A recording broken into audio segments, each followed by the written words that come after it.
The shuttle touched down on Earth soil, and Commander Velcora felt her stomach twist with something she refused to call fear. She had commanded warships through asteroid fields and led boarding parties against hostile vessels and negotiated treaties with species that communicated through chemical signals that burned her nostrils. But something about this small blue planet made her nervous in ways she could not explain. The Galactic Union had finally voted to accept humanity into their ranks after decades of observation and debate. And now came the traditional cultural exchange program where young officers from member species would visit Earth to learn about human civilization firsthand.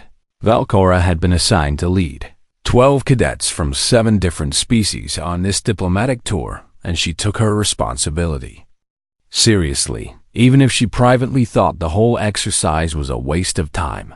What could humans possibly teach beings who had mastered faster than light travel thousands of years before the first human ancestors climbed down from the trees? The airlock hissed open and warm sunlight flooded the cabin, along with air that smelled of growing things and distant water, and something wild that made the fur on her neck stand up. A human woman stood waiting for them on the landing pad, and she smiled with an expression that showed her teeth in what Velcora had learned was a friendly gesture rather than a threat display. "Commander Velcora, welcome to Earth," the woman said, and her voice carried easily across the distance between them. "I am Ambassador Chun, and I will be your guide during your visit to our world." Velcora stepped forward and performed the Union's standard greeting gesture with her upper limbs, while her translator device hummed softly in her ear, converting the human language into something she could understand. "We thank you for your hospitality, Ambassador Chun," Velcora replied in the formal tone she used for all diplomatic occasions. "My cadets are eager to learn about human culture and civilization." This was not entirely true. The cadets behind her were mostly terrified and trying very hard not to show it because they had all studied the classified briefings about humanity before departing, and those briefings had contained information that kept many of them awake during the journey. Humans were categorized as persistence predators, which meant they had evolved to hunt by chasing prey until it collapsed from exhaustion, and this alone would have been enough to make them dangerous. But the briefings contained much worse details. They have fought 2 global wars against each other, using weapons that poisoned the land for generations, and they had split the atom and used it to destroy entire cities, and they had created diseases in laboratories, and they kept detailed records of all the ways living things could be killed. And yet here they stood in the sunshine, waiting to show off their museums and universities as if they were any other civilized species. Ambassador Chung led them to a ground vehicle that moved on wheels rather than hovering above the surface, and Velcora found this primitiveness somehow more unsettling than if they had been transported by advanced technology. The cadets filed into the vehicle and took their seats, and Velcora noticed how each of them tried to sit as far from the windows as possible while still appearing casual about it. "Our itinerary includes several important cultural sites," Ambassador Chen explained as the vehicle began to move.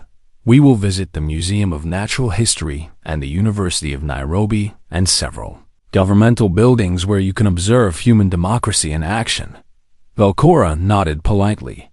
While reviewing the schedule on her datapad, "I noticed there is an unusual addition to our tour," she said carefully.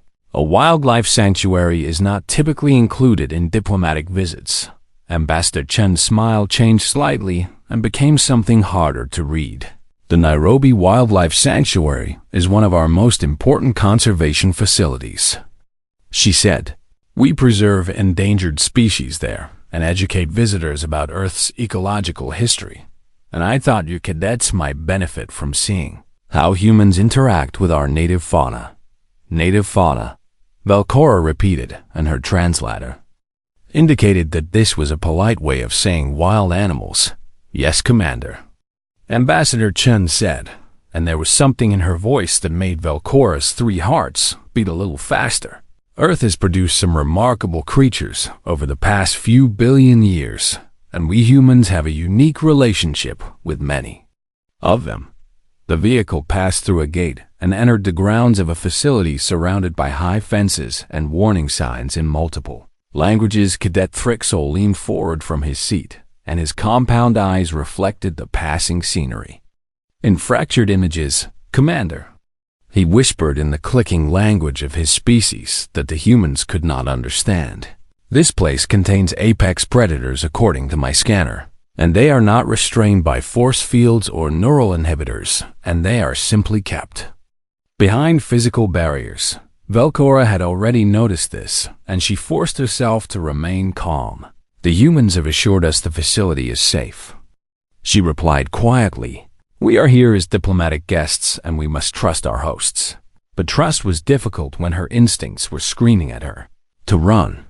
Every species in the Galactic Union had predators in their evolutionary history, and every species had dealt with that problem in the same sensible way by either exterminating the dangerous creatures or by leaving their home worlds entirely to settle on planets where nothing wanted to eat them.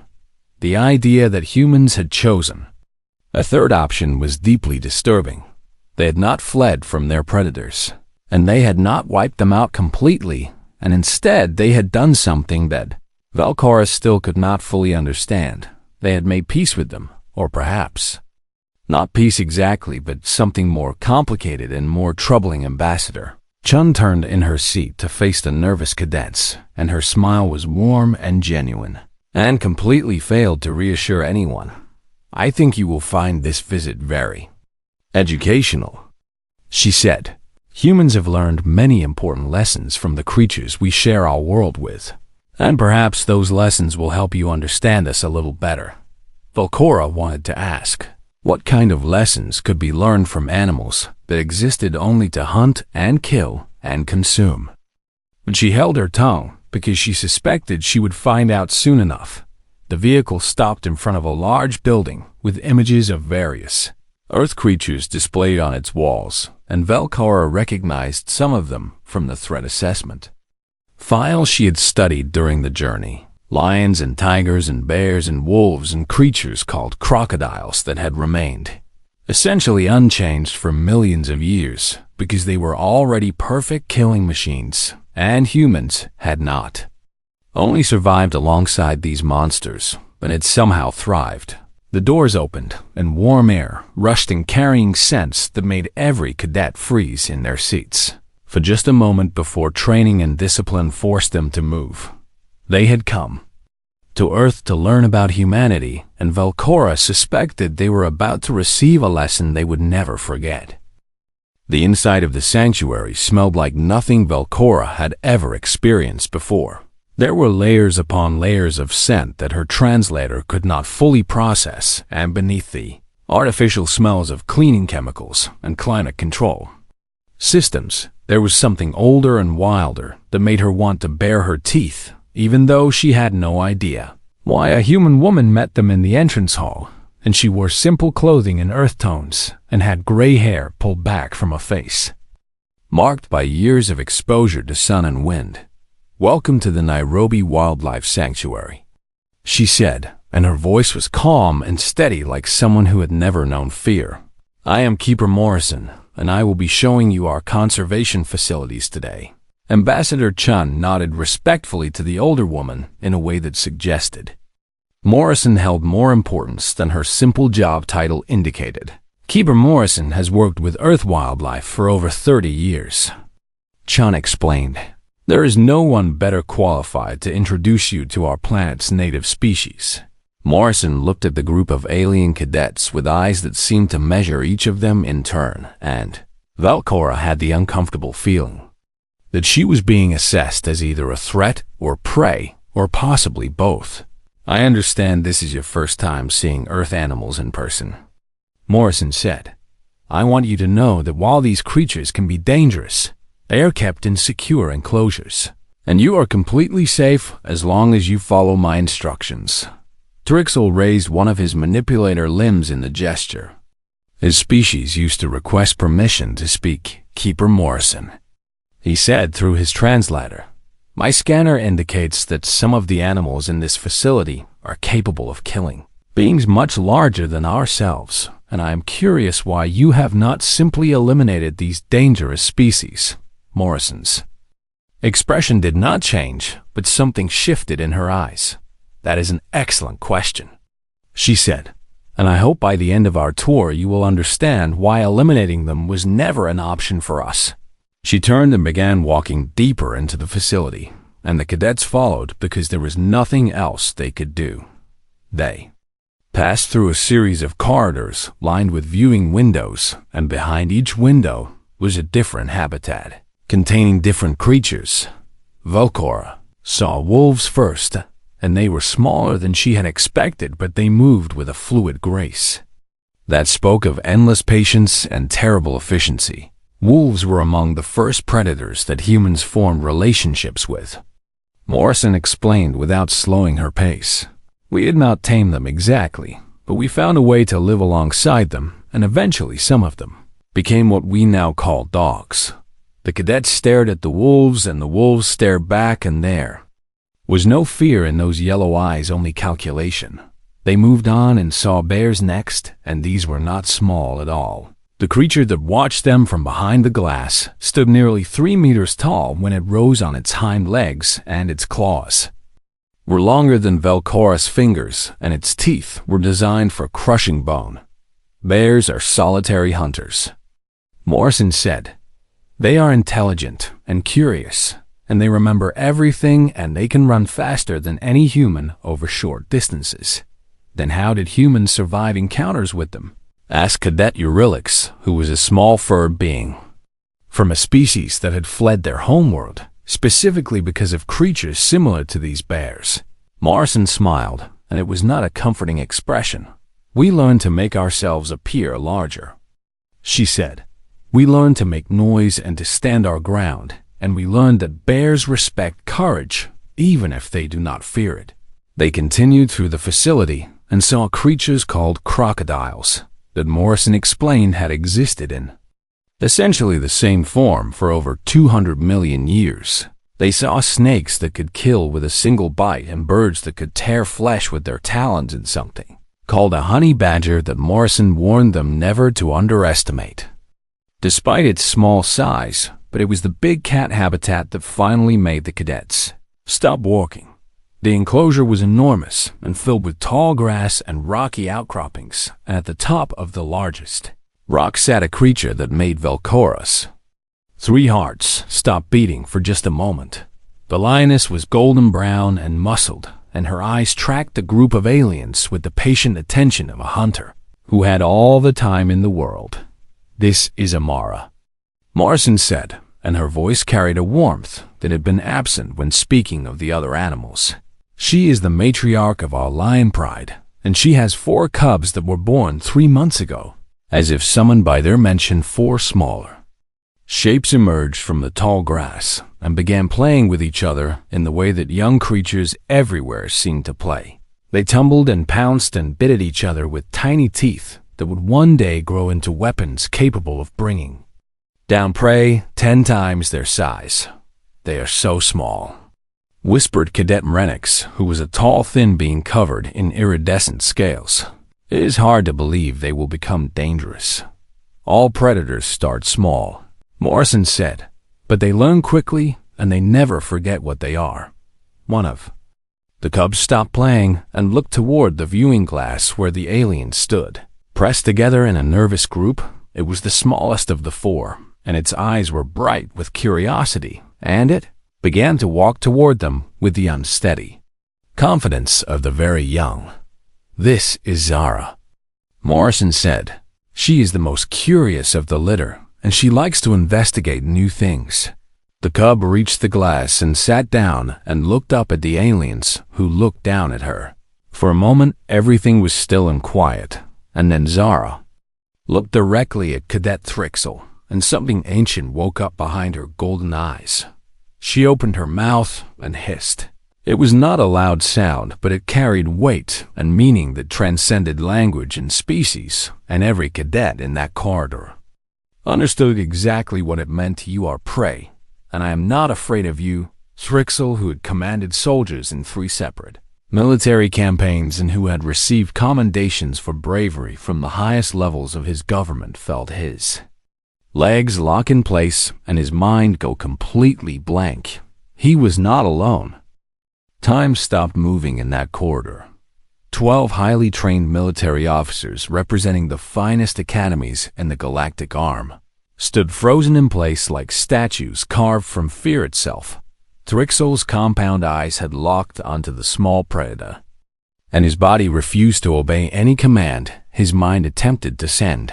His guiding plates began rattling against each other in the involuntary fear response that his species had developed millions of years ago, when much larger versions of creatures like this had hunted them across the forests of their homeworld. Beside him, Cadet Eurylex had gone completely still, with every strand of fur standing straight up from her body, making her appear twice her normal size. This was supposed to make predators think twice about attacking, but Eurylex knew deep in her genetic memory that it rarely worked, and that the frozen moment before being eaten was the longest moment any creature could experience. Cadet Renix's scales had shifted color from their normal iridescent blue to a pale gray that indicated extreme stress, and his long tail had wrapped around his own legs as if trying to make himself smaller and less noticeable. Commander Velcora felt all 3 of her hearts pounding in different rhythms that made her chest ache and her vision blur around the edges. She was the senior officer present, and she knew she should say something or do something to break the spell that had fallen over her cadets, but her body had disconnected from her brain in a way that training had never prepared her for. This was not combat fear which she understood and could manage. This was something older and deeper and far more terrible. This was prey fear, the kind of fear that had been written into the genetic code of every species that had ever been hunted by something with sharp teeth and sharper instincts. And the creature causing this fear was a baby, a juvenile that weighed perhaps 15 kilograms and could not even hunt for itself yet, and would not be a serious threat to anything larger than a small rodent for at least another year.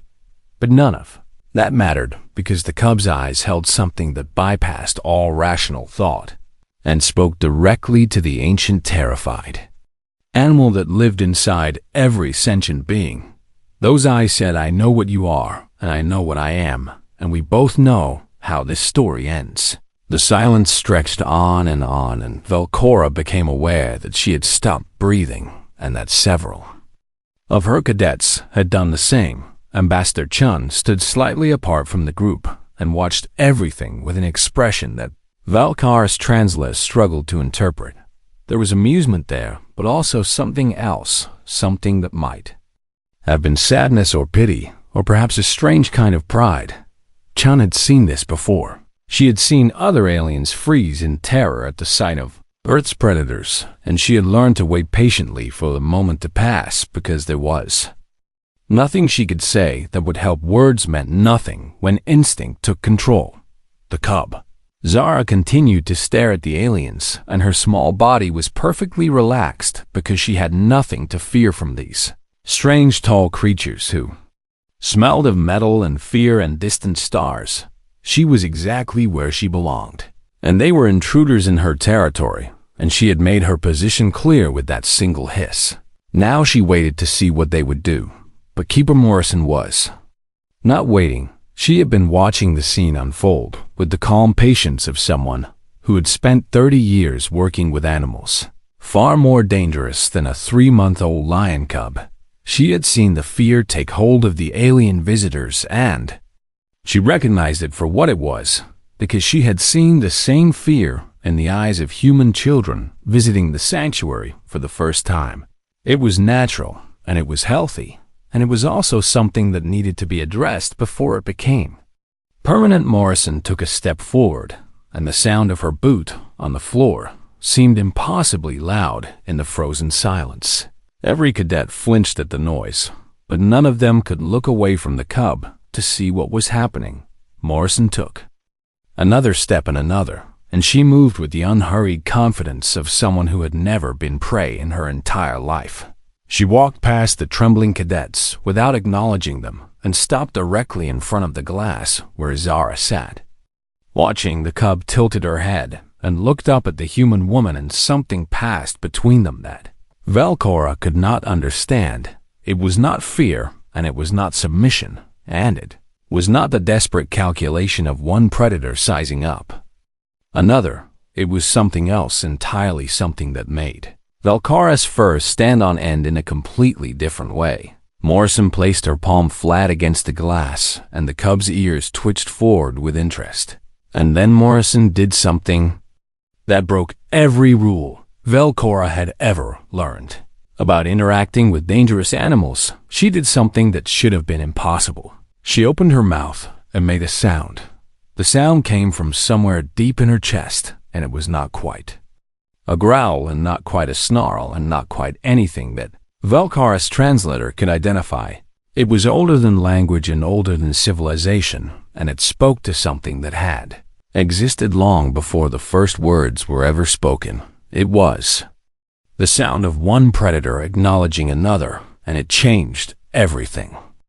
The sound that came from Keeper Morrison's throat filled the corridor and pressed against the walls and seemed to vibrate in the bones of every being present.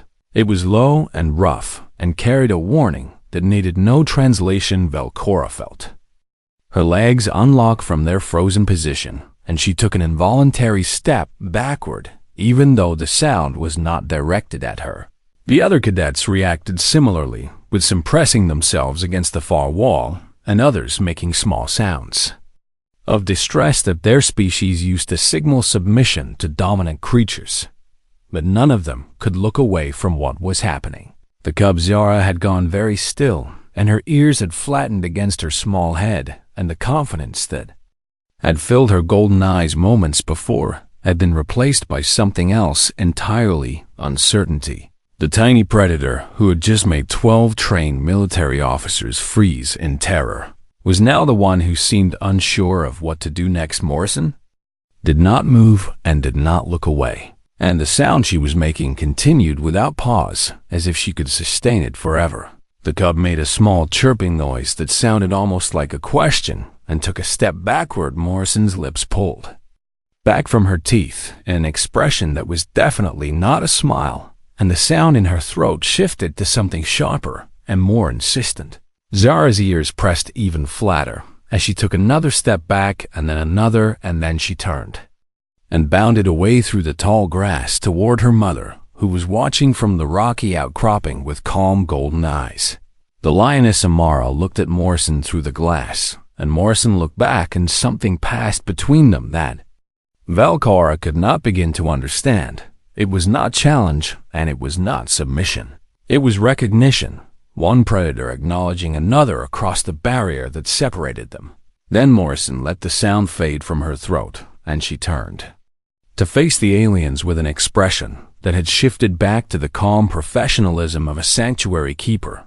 She smiled and showed her teeth, and this time the expression carried a meaning that Velcora's translator finally managed to interpret. The smile said, "I know exactly what you saw, and I'm not going to pretend it did not happen. Apologies for that," Morrison said in a voice that suggested she was not sorry at all. Zara is still learning proper social behavior, and sometimes she needs to be reminded that there are boundaries. Thrixel's mandibles clicked uselessly for several seconds before he managed to produce actual words. "You," he said, and stopped and tried again. "You made a sound at the predator, and it retreated. I reminded her of her place." Morrison said simply, "Cubs test boundaries and adults enforce them, and this is true for lions and for humans, and apparently for curious little ones who think they can intimidate visitors." "But how?" Cadet Euryalix asked, and her voice was barely above a whisper. "How did you know what sound to make? And how did you know it would work? And how are you not afraid?" Morrison considered the question for a moment, and her gray eyes held depths that Velcora had not noticed before. "I have spent my entire adult life working with these animals," she said. I have studied their behavior and learned their languages, and earned their respect through patience and consistency. And yes, through displays of dominance when necessary. She gestured toward the enclosure where Zar was now pressed against her mother's side, looking much smaller than she had moments before. Lions are social animals, and they understand hierarchy, and they respond to confidence, and they can sense fear from 100 meters away. Morrison continued, "If I had shown fear when Zara hissed at your group, she would have learned that aliens are prey, and that would have made her more dangerous, not less. So you challenged her?" Valcora said slowly as understanding began to dawn. "You established yourself as dominance, so she would learn that humans are not to be treated as prey." "Exactly," Morrison said, and her smile softened slightly. "Humans and lions have shared this planet for hundreds of thousands of years, and we have learned to communicate across the gap between our species in ways that go beyond words." Ambassador Chen stepped forward and placed a hand on Morrison's shoulder in a gesture of respect. "What Keeper Morrison is not telling you is that she is one of the foremost experts in predator behavior on Earth," Chen said. "She has worked with lions and tigers and leopards and bears, and she has never been seriously injured because she understands them in ways that most humans cannot." Morrison shrugged, as if this was not particularly impressive. "I simply pay attention," she said. "Animals tell you everything you need to know if you are willing to listen." Valcora looked back at the enclosure where Amara was now grooming her chastened cub with long, slow licks of her rough tongue. The lioness glanced up and met Valcora's eyes, and for a moment, the commander felt the same fear that had frozen her before. But then, Amara looked at Morrison, and the fear faded because Valcora understood something now that she had not understood before. Humans were not prey. They had never been prey. They had walked beside predators for so long that they had learned to speak the same language and earned the same respect and claimed the same place in the hierarchy of dangerous things. The glass between the lions and the humans was not there to protect the humans. It was there to protect the lions from a world that no longer had room for them to roam free. And somehow that realization was more terrifying than anything else Valcora had seen that day. The rest of the tour passed in a blur of enclosures and explanations that Valcora barely registered. Her mind kept returning to the image of Morrison standing before that glass with her teeth bared and that ancient sound rumbling in her throat.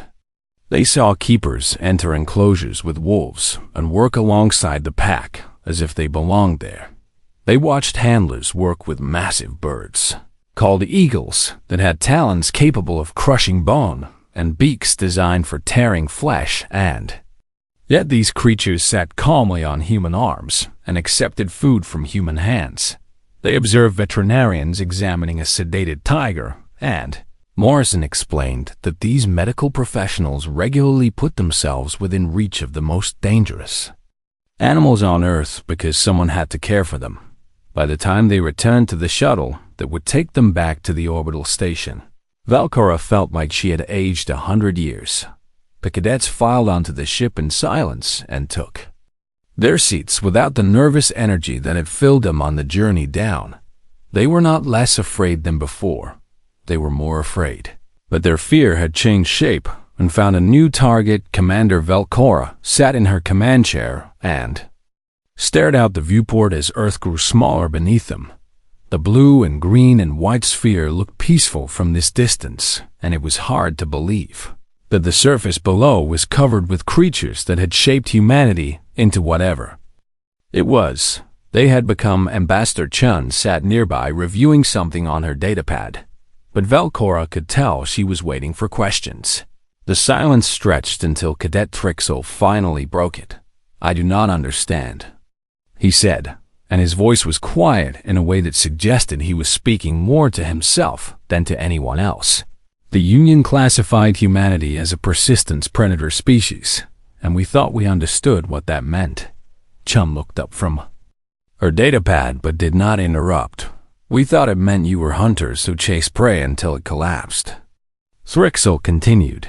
We thought your endurance was your primary advantage, and your intelligence was secondary, and your technology was simply a tool for more efficient hunting. He turned to look at Chun, and his compound eyes reflected her image. In fractured pieces, but that is not the full picture at all. No, Chun agreed softly. It is not. Velcora leaned forward in her seat, and the words that had been building inside her finally found their way out. You did not just hunt, she said. You integrated and you adapted and you claimed things that should have killed you. She thought of the wolves that had become dogs and the horses that had become transportation and the falcons that had become hunting partners. You looked at every dangerous thing on your world, and instead of destroying it or running from it, you asked yourself how you could make it yours. Chun's smile was gentle, but there was something hard beneath it. Humans are very good at finding uses for things, she said, including things that want to eat us. But why? Asked Cadet Rilix, and her voice cracked slightly on the word. Every other species in the Union eliminated their predators or fled from them because that was the sensible thing too. Doing the safe thing to do and the rational thing to do. She wrapped her arms around herself as if she was cold. Why did humans choose differently? Chun was quiet for a long moment, and when she spoke, her voice carried weight that made everyone listen. Because we did not see them as enemies, she said. We saw them as teachers. She stood and walked to the viewport and looked down at the planet that had made her species what it was. Every predator that tried to kill us taught us something valuable, she said. The wolves taught us about pack tactics and loyalty, and the lions taught us about courage and territory, and the bears taught us about strength and patience. She turned to face the aliens, and her eyes held something that Velcora could not name.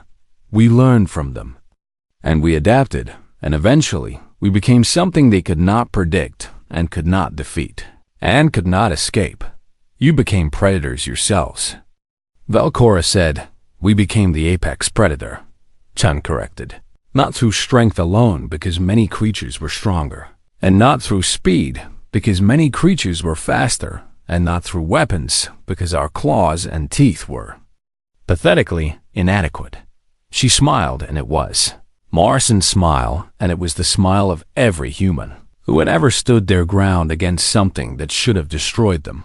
We became the apex predator through understanding, she said. We learned what made other predators dangerous, and then we made those qualities our own. And then we built societies and technologies that amplified those qualities beyond anything evolution could produce naturally. The shuttle hummed around them as it climbed toward orbit, and Velcora thought about everything she had seen that day.